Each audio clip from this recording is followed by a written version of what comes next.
NTN 24 está con los protagonistas de la noticia. A esta hora vamos a establecer contacto con Julio Ligorria, él es embajador de Guatemala en Washington. Embajador Ligorria, un gusto saludarlo nuevamente.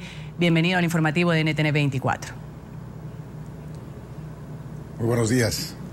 Embajador, ¿con qué propuesta concreta llega Guatemala a la Casa Blanca para evitar que estos menores de edad formen parte de los miles de niños migrantes que cruzan sin sus familiares la frontera sur de Estados Unidos en un tráfico hormiga que se da a través de caminos irregulares? Ayer el presidente de Guatemala dijo que su país está impulsando la penalización de delitos para judicializar a los traficantes de personas.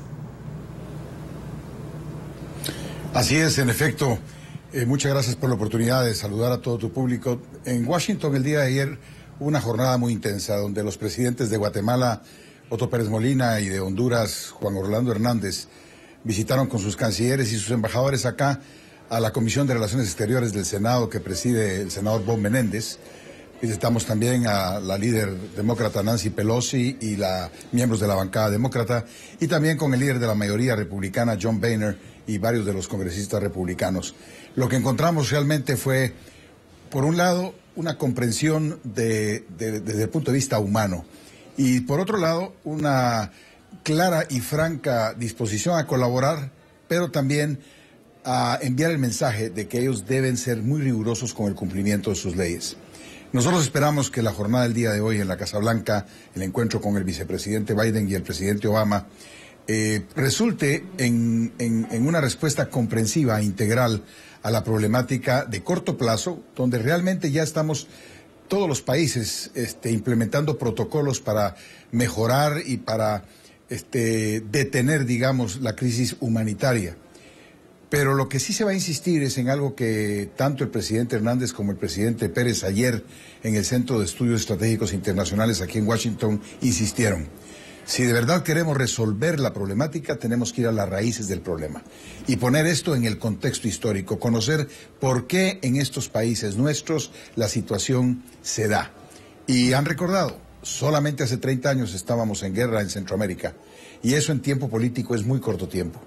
Hemos tenido que reconstruir economías, reconstruir tejido social, reconstruir institucionalidad que fue muy dañada, y en eso estamos. Pero en ese camino pues nos encontramos también con el combate al narcotráfico, al crimen transnacional, que distrae muchos recursos que deberían ir precisamente direccionados a atender las causas sociales que son la raíz del problema de la migración.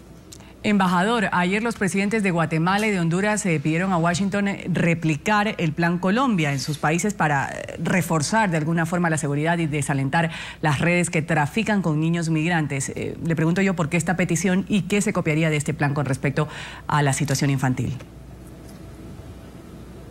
Bueno, siendo que las diferencias son importantes entre Colombia y el Triángulo Norte Centroamericano en muchos aspectos, no se dijo que se replicara el Plan Colombia, se dijo que deberíamos implementar un plan que fuera una historia de éxito, como resultó ser el Plan Colombia o en algún momento el Plan Mérida. Centroamérica necesita realmente mucho mayor atención. Y el presidente Pérez hacía una analogía que a mí me pareció muy interesante. Él decía, si ustedes invierten 20 billones de dólares en seguridad fronteriza en la frontera del sur de los Estados Unidos, el 10% de esa cantidad, que serían 2 billones de dólares, para los 3 países centroamericanos, para atender las causas sociales del problema, y no necesariamente 2 billones de dólares en cooperación estrictamente. Se habló también de inversiones. Hay que resolver el tema del empleo en nuestros países, el problema de las oportunidades, el problema de la educación, de la falta de acceso a la educación, el problema de los programas preventivos de salud, y eso demanda realmente dineros que están más allá de los presupuestos nacionales de los países del Triángulo Norte Centroamericano. Entonces, sí, y lo hemos escuchado en Washington, varias corrientes de pensamiento, en los tanques de pensamiento y en el mundo político se habla de la necesidad de ver ahora a Centroamérica con ojos distintos y de entrar de lleno a ver temas de legalidad, de institucionalidad y de atención a temas sociales. Y eso se puede hacer únicamente con un plan comprensivo. Esta mañana, a las 10 de la mañana, estaremos con el presidente del Banco Interamericano de Desarrollo, colombiano, Luis Alberto Moreno, muy querido, para hablar con él, para conocer de primera mano, porque él fue un protagonista de primera línea en aquellos momentos del Plan Colombia, ¿Qué fue lo que pasó? ¿Cómo se gestionó? ¿Qué resultados se obtuvo según su opinión? ¿Y qué creería él que los países de América Central pueden hacer? Ahora, embajador, la reunión del día de hoy puede determinar un acuerdo o un preacuerdo en esta lucha contra la crisis humanitaria. Sin embargo, le quería preguntar yo sobre las declaraciones del gobernador de Texas, que en días pasados anunció el envío de más de 1.000 efectivos de la policía fronteriza a vigilar justo la entrada de los migrantes. ¿Cree usted que, aunque hoy se logre un acuerdo, en esta reunión que van a mantener en la Casa Blanca los representantes de los estados que están en la frontera y que viven el día a día con esta problemática, ignoren o de pronto desacaten este acuerdo y sigan manejando políticas independientes? Mire, usted lo sabe bien, nosotros somos respetuosos de las leyes de todos los estados. Tenemos enormes limitaciones para poder opinar sobre las decisiones unilaterales que toman ellos en función de sus leyes, de sus necesidades y del entendimiento que tienen de la crisis. Les hemos dicho y les hemos repetido, y en relación particular a las decisiones del gobernador Perry, nuestros chicos no son criminales. Nuestros chicos no son criminales ni vienen a hacerle daño a nadie. Son inmigrantes y forman parte de la misma clase de inmigrante que a principios del siglo pasado entró a este país. Hay una cifra que es verdaderamente sorprendente. En los años, a principios de los 900, en 1910, la inmigración italiana a este país fue de 3 millones de personas, cuando este país tenía 30 millones de habitantes. Imagínese usted.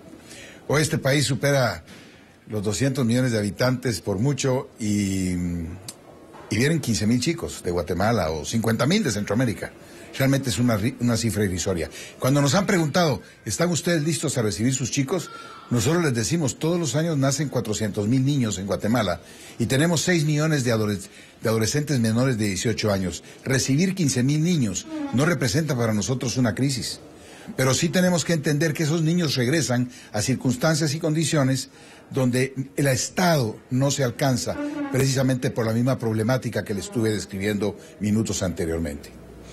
Vamos a agradecer, ha estado con nosotros Julio Ligorria, embajador de Guatemala en Washington. Gracias por haber estado con nosotros. Esperamos que todo vaya bien en la reunión de los países de Centroamérica, sus representantes, sus más altos representantes y el presidente de Estados Unidos, Barack Obama, con esta crisis migratoria de niños que llegan solos a la frontera.